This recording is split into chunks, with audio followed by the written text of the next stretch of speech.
Hello student. आज है 3 जून 2026 और आज के टॉप 20 करंट अफेयर के एमसीक्यू लेकर मैं हाजिर हूँ। आज के वीडियो में हम देश विदेश और दुनिया से जुड़ी सभी बड़ी खबरों को कवर करेंगे जो आपको एसएससी, रेलवे, स्टेट एग्जाम के लिए बहुत ही ज़रूरी है।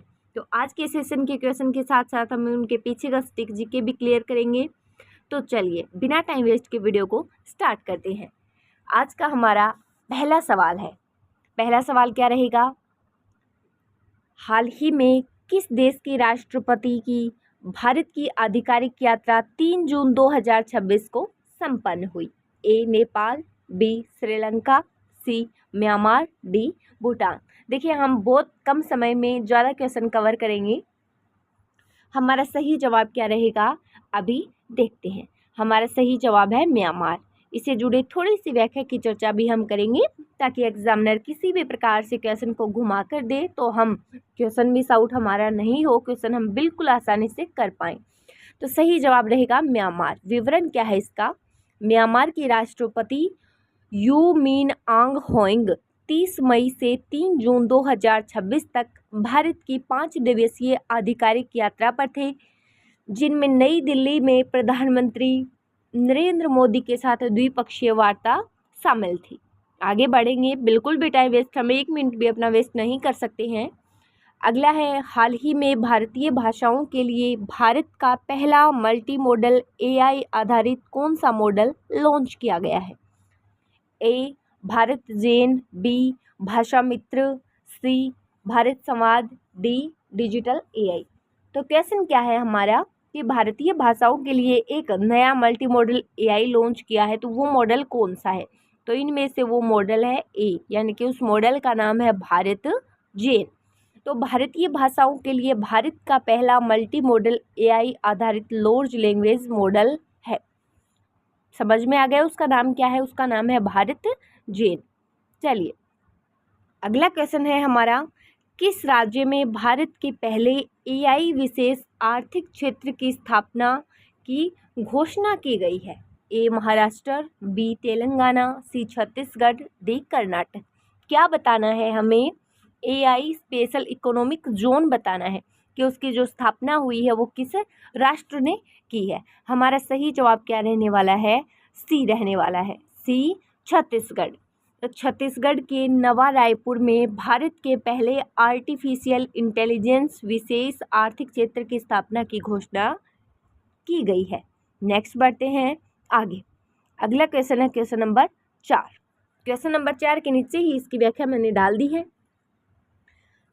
सबसे पहले है कि क्या पूछा है इसमें, वित्त वर्ष 2025-26 के लिए भारतीय उद्योग परिसंघ के नए अध्यक्ष के रूप में किसने कार्यभार संभाला है? ए अमिताभ कांत, बी राजीव मेमानी, सी अजय सिंह, डी राजीव पुरी। वित्त वर्ष कौन सा है? 2025-26 का है। हमारा सही जवाब रहेगा बी राजीव मेमानी। राजीव मेमानी ने वित्त वर्ष 2025-26 के लिए भारतीय उद्योग परिसंघ के अध्यक्ष का कार्यभार या पदभार संभाला है। आगे बढ़ते हैं अगले क्वेश्चन की तरफ।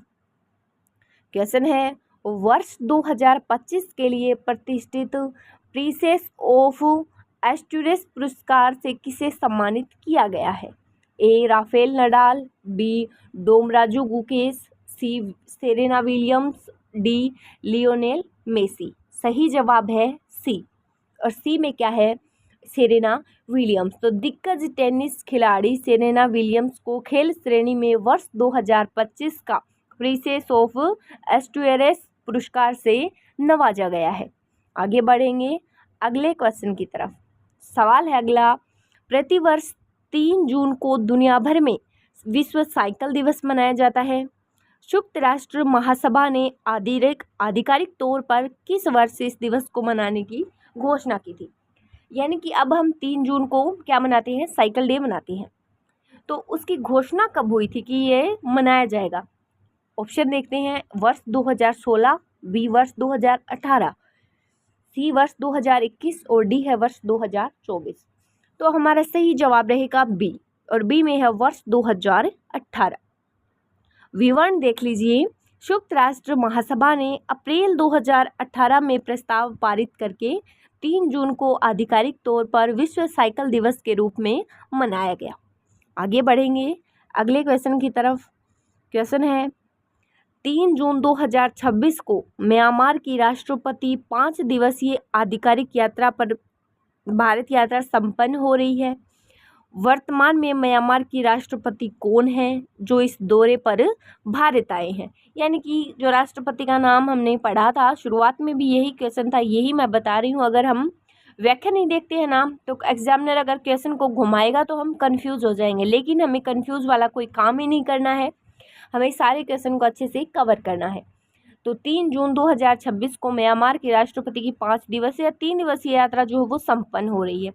तो उनका नाम पूछा है, ए मिंग आंग होइंग, सी थिनसेन, सी विनमियट और डी है माइट सवे। हमारा सही जवाब रहेगा ए। आप फोटो में भी देख सकते हैं, ये है म्यांमार की राष्ट्रपति मिंग आंग होइंग। यानी कि कई बार क्विज में भी फोटो लगाकर भी क्वेश्चन पूछ लिया जाता है, तो वो इससे आपका वो भी गलत नहीं होगा। तो ऑप्शन ए सही रहेगा, मिंग आंग होइंग है।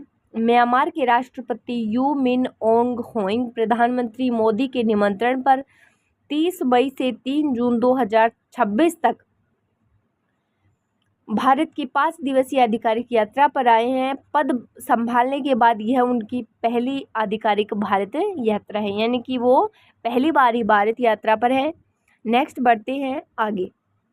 अगला क्वेश्चन है 3 जून 2026 को कर्नाटक के नए मुख्यमंत्री के रूप में कौन शपथ ग्रहण करने जा रहे हैं? फोटो अगर आपने पहले इनकी देखी है तो आप अंदाज़ा भी लगा रहे होंगे कि ये शिव कुमार है।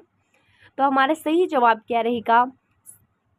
सही जवाब रहने वाला है डीके शिव कुमार। बिल्कुल बी हमारा राइट आंसर है।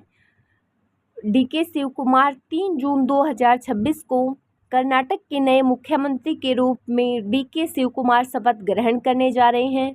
पूर्व मुख्यमंत्री सिद्धारमैया द्वारा अपने पद से इस्तीफा देने के बाद डीके शिव कुमार का नया मुख्यमंत्री बनना तय हुआ है। चलिए अगले सवाल की तरफ बढ़ते हैं और अगला सवाल है, पर्यावरण अनुकूल परिवहन के लिए कौन सी ऑटोमोबाइल कंपनी 3 जून 2026 को देश की पहली 100% एथेनॉल चालित फ्लैक्स फ्यूल मोटरसाइकिल लॉन्च करने जा रही है? Option A Bajaj auto, option B TVS motors, C Hero MotoCorp और डी है होंडा 2 व्हीकल्स। तो सही जवाब क्या है हमारा? सी रहेगा। और सी में क्या है? Hero MotoCorp. तो पर्यावरण के अनुकूल परिवहन को बढ़ावा देने के लिए हीरो मोटोकॉर्प 3 जून 2026 को देश की पहली 100% एथेनॉल चालित फ्लैक्स फ्यूल मोटरसाइकिल लॉन्च करने जा रही है। आप सोच रहे होंगे मैम इतना फास्ट क्यों पढ़ा रही हैं? तो देखिए करंट अफेयर फास्ट ही पढ़ा जाता है। करंट अफेयर के लिए हमें ज़्यादा टाइम वेस्ट नहीं करना, क्योंकि हमारे पास और भी बहुत सारे सब्जेक्ट होते हैं जो हमें कवर करने होते हैं। तो हमें पढ़ना वही चाहिए जहाँ पर हमारा टाइम वेस्ट कम हो और चीज़ें हमारी ज़्यादा कवर हों। चलिए अगले क्वेश्चन की तरफ चलते हैं। अगला है, उत्तर प्रदेश के मुख्यमंत्री योगी आदित्यनाथ जी 3 जून 2026 को किस क्षेत्र के विकास के लिए 71 महत्वपूर्ण परियोजनाओं का लोकार्पण और शिलान्यास करेंगे? तो कौन कर रहे हैं? उत्तर प्रदेश के मुख्यमंत्री का नाम अगर जिनको नहीं पता था उनको याद हो गया, उत्तर प्रदेश के मुख्यमंत्री कौन? योगी आदित्यनाथ। तो वो 71 महत्वपूर्ण योजनाओं का लोकार्पण करेंगे। कहाँ पर करेंगे वो हमें देखना है। तो सही जवाब रहेगा ए गोरखपुर गीडा क्षेत्र। तो उत्तर प्रदेश के मुख्यमंत्री योगी आदित्यनाथ जी ने 3 जून 2026 को गोरखपुर गीडा क्षेत्र यानी कि गोरखपुर औद्योगिक विकास प्राधिकरण के विकास के लिए 71 महत्वपूर्ण परियोजनाओं का लोकार्पण और शिलान्यास करेंगे। चलिए आगे बढ़ते हैं। केंद्र सरकार ने देश के सभी प्रमुख राजमार्गों पर टोल टैक्स भुगतान को आसान बनाने के लिए किस नई उपग्रह आधारित टोल प्रणाली को पूरे देश में लागू करने की घोषणा की है? क्या क्वेश्चन है? तो क्वेश्चन है कि केंद्र सरकार ने बंदरगाहों पर जो टोल टैक्स है, तो टोल टैक्स भुगतान को आसान बनाने के लिए कौन सी घोषणा की है? तो सही जवाब है बी। और बी में क्या है? गगन टोलिंग सिस्टम। ये जो आप देख भी रहे होंगे फोटो में, तो सड़क परिवहन और राजमार्ग मंत्रालय द्वारा राष्ट्रीय राजमार्ग शुल्क नियम संशोधन के तहत आधुनिक उपग्रह आधारित टोल प्रणाली लागू करने की घोषणा की गई है। चलिए नेक्स्ट बढ़ते हैं आगे। अगला है अंतरिक्ष अनुसंधान संगठन इसरो। तो इसरो ने हरिकोटा से अपने किस उन्नत मौसम उपग्रह को सफलतापूर्वक अंतरिक्ष की कक्षा में स्थापित कर इतिहास रचा है? तो सही जवाब रहेगा सी। आप फोटो में देख सकते हैं इनसैट 3DS प्रो। तो इनसैट 3DS प्रो भारतीय अंतरिक्ष अनुसंधान संगठन ने अपनी तीसरी पीढ़ी के सबसे उन्नत मौसम निगरानी और आपदा चेतावनी उपग्रह को सतीश धवन अंतरिक्ष केंद्र श्रीहरिकोटा से सफलतापूर्वक लॉन्च किया है। अभी आपने देखा भी होगा खराब मौसम के अलर्ट आने लगे हैं। आगे है 3 जून 2026 को जारी वैश्विक सतत विकास सूचकांक 2026 में भारत को कौन सा स्थान प्राप्त हुआ है? सही जवाब है 108 में, ये 99 रहेगा। इसका सही जवाब ए है, इसका सही जवाब है 99। तो प्रश्न का सही जवाब ये मैंने बताया ना, ए है 99 99। संयुक्त राष्ट्र विकास समाधान नेटवर्क द्वारा जारी सतत विकास रिपोर्ट में भारत को 99वां स्थान प्राप्त हुआ, जो कि 167 देशों में इसकी अब तक की सबसे बेहतरीन रैंकिंग है, यानी कि अब की बार ठीक है। आगे है वित्तीय वर्ष 2026-27 की पहली तिमाही में किस सार्वजनिक क्षेत्र के बैंक ने देश में सबसे अधिक डिजिटल ट्रांजैक्शन दर्ज करके पहला स्थान हासिल किया है? क्या पूछा कि सबसे ज़्यादा डिजिटल ट्रांजैक्शन दर्ज? तो सही जवाब है बी, और बी में है स्टेट बैंक ऑफ इंडिया। तो सार्वजनिक क्षेत्र के बैंकों में State Bank of India digital लेन देन के मामले में सबसे आगे है और इसने देश में सर्वाधिक डिजिटल ट्रांजैक्शन दर्ज करके अपना पहला स्थान हासिल किया है। नेक्स्ट बढ़ेंगे आगे। अगला है कि हाल ही में किस भारतीय महिला ने शतरंज खिलाड़ी ने कजाकिस्तान में आयोजित अंतर्राष्ट्रीय महिला मास्टर्स 2026 का खिताब अपने नाम किया है? तो भारतीय महिला है ये, जिन्होंने कजाकिस्तान में आयोजित थी ये अंतर्राष्ट्रीय, इसमें अपने नाम खिताब किया है। तो ये गेम कहाँ पर हुआ है? कजाकिस्तान में। और भारतीय महिला है जिनका नाम है दिव्या देशमुख। कजाकिस्तान में आयोजित अंतर्राष्ट्रीय महिला मास्टर्स, या फिर इसे बोल सकते हैं हम शतरंज चैंपियनशिप, तो इसका खिताब भारत की युवा और दिग्गज शतरंज खिलाड़ी दिव्या देशमुख ने अपने शानदार प्रदर्शन के साथ अपने नाम किया है।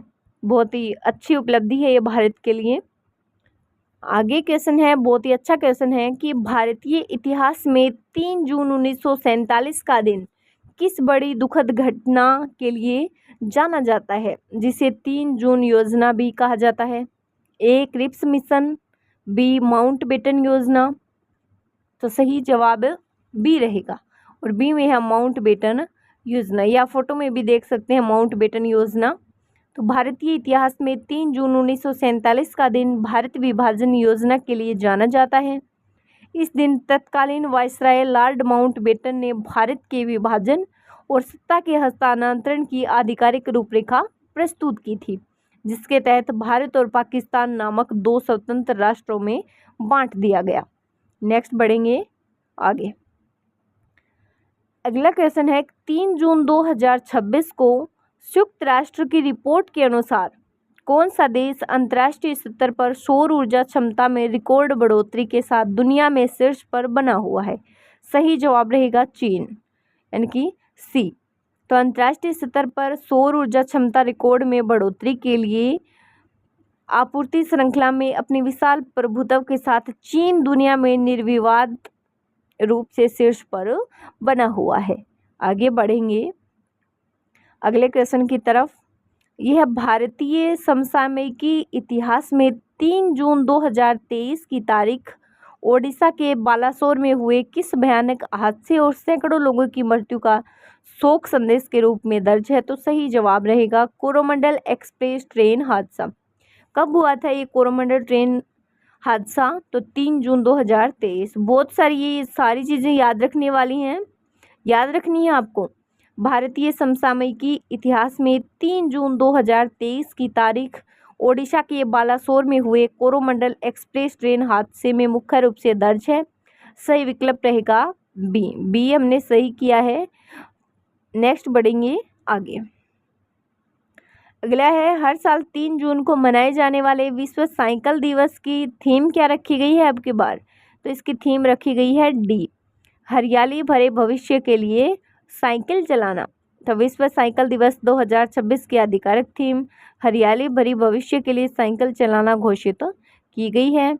आगे है क्वेश्चन 20, वर्ष 2014 में 3 जून को भारत के किस केंद्रीय ग्रामीण विकास मंत्री का नई दिल्ली में एक सड़क दुर्घटना के दौरान असामयिक निधन हो गया?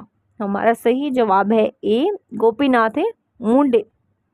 तो 3 जून 2014 की सुबह भारत के तत्कालीन केंद्रीय ग्रामीण विकास मंत्री एवं भारतीय जनता पार्टी के वरिष्ठ नेता गोपीनाथ मुंडे का नई दिल्ली में एक सड़क दुर्घटना के दौरान असामयिक निधन हो गया था।